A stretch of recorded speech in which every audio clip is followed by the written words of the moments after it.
नमस्कार। सिंपली सियासत में मैं एक बार फिर आपके सामने हाजिर हूं, आज की एक बड़ी खबर और उसके संक्षिप्त विश्लेषण के साथ।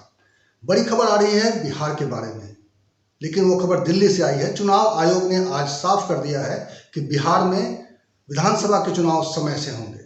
समय से यानी नवंबर में, जब तक बिहार विधानसभा के चुनाव का गठन हो जाना चाहिए उसके हिसाब से ही डेट्स आएंगे और उन डेट्स पर चुनाव कराए जाएंगे। लेकिन चूंकि ये कोरोना काल में ये पहला चुनाव होगा देश का किसी राज्य में, तो इसलिए कई तरह के एहतियात बरते जाएंगे। इसको लेकर जो गाइडलाइंस है उसको आज चुनाव आयोग ने उसका खुलासा कर दिया, उसको बता दिया। वो क्या गाइडलाइंस हैं उस पर हम बात करेंगे। और उसके अलावा बिहार में चुनाव ये जो ऐलान हुआ है, इससे किस तरह की राजनीतिक परिस्थिति पैदा हो गई है, अब उस पर भी संक्षिप्त बातचीत करेंगे। लेकिन बिहार की खबर मैं बताऊंगा उससे पहले मैं आपसे एक अनुरोध करना चाहता हूं कि अगर आपने अभी तक मेरा ये चैनल सब्सक्राइब नहीं किया है तो प्लीज़ इसे सब्सक्राइब कर लीजिए और इसका बेल आइकन भी दबा दीजिए, ताकि जब भी कोई मैं नया वीडियो बनाऊं तो आपको इसकी जानकारी मिल जाए। तो अब बात करते हैं बिहार में जो कोरोना काल में पहला चुनाव होने जा रहा है उसमें किस तरह का बदलाव होगा। क्योंकि ये पहला चुनाव है बिहार में कोरोना काल में, तो जाहिर है कि इसको लेकर काफ़ी सावधानी बरतनी पड़ेगी। बिहार वैसे ही इस वक्त कोरोना के संक्रमण से जूझ रहा है और बाकी राज्यों के मुकाबले वहाँ कोरोना का संक्रमण देर से पहुँचा है, लेकिन अभी इस वक्त वहाँ पे हालात बहुत गंभीर हैं। बिहार कोरोना से संक्रमण से पीड़ित है, बिहार में बाढ़ की समस्या भी है।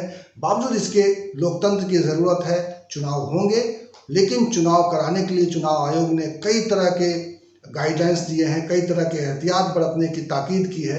उन एहतियात के साथ वहाँ पे चुनाव कराए जाएंगे। सबसे बड़ी बात की जो चुनाव कराए जाएंगे उसमें चुनाव प्रचार से लेकर चुनाव की वोटों की गिनती तक के लिए आयोग ने विस्तृत गाइडलाइंस जारी किए हैं। पहले जिनको नॉमिनेशन करना होगा, ये पहली बार नॉमिनेशन के लिए भीड़ भाड़ वाले इलाकों से गुजर के जो रैली की नुमा भीड़ शक्ल में जाते थे, लोग नॉमिनेशन फाइल करते थे, वो इस बार नहीं हो पाएगा।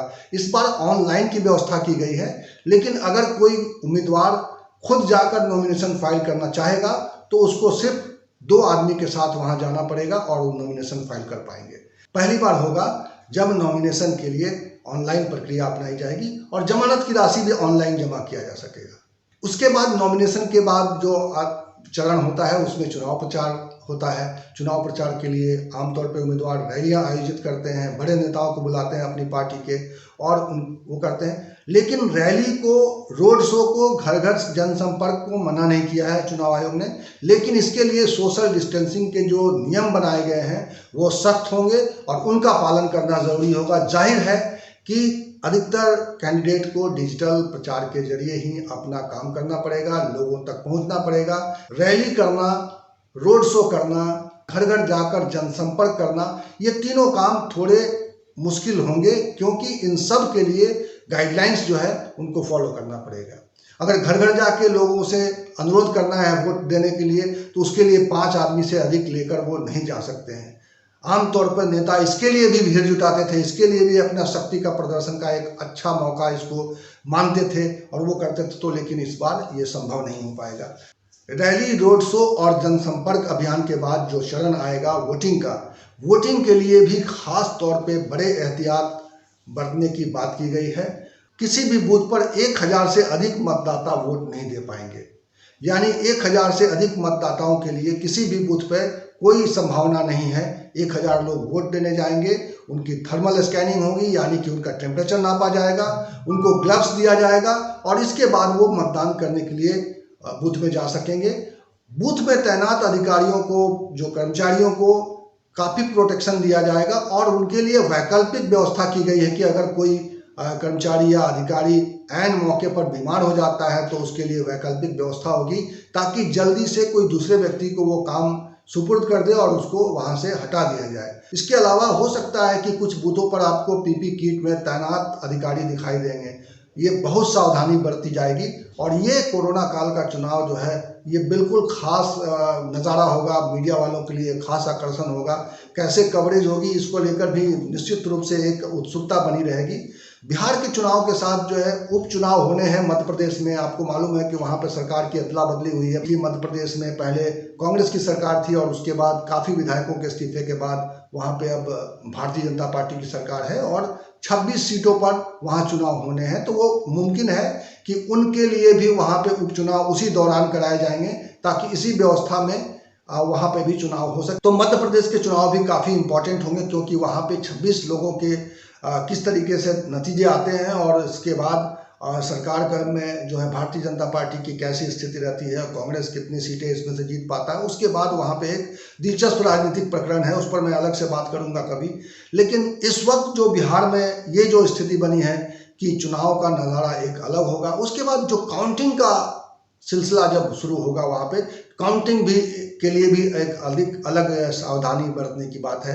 वहाँ पे 7 से ज़्यादा काउंटिंग टेबल नहीं होंगे, ये बात कही गई है। उसके अलावा वीवीपैट और कंट्रोल यूनिट जो है काफ़ी उसको सैनिटाइज किया जाएगा। कहा जा रहा है कि जो बूथ हैं उनको 72 घंटा पहले से उसका सैनिटाइजेशन शुरू हो जाएगा और लगातार उसको सैनिटाइज किया जाता रहेगा जब तक कि मतदाता वहां जाकर बूथ पर वोट नहीं डाल देते हैं और उसके बाद वहां पे वोटिंग समाप्त नहीं हो जाती है। तो सैनिटाइजेशन को लेकर काफ़ी सावधानी बरती जाएगी।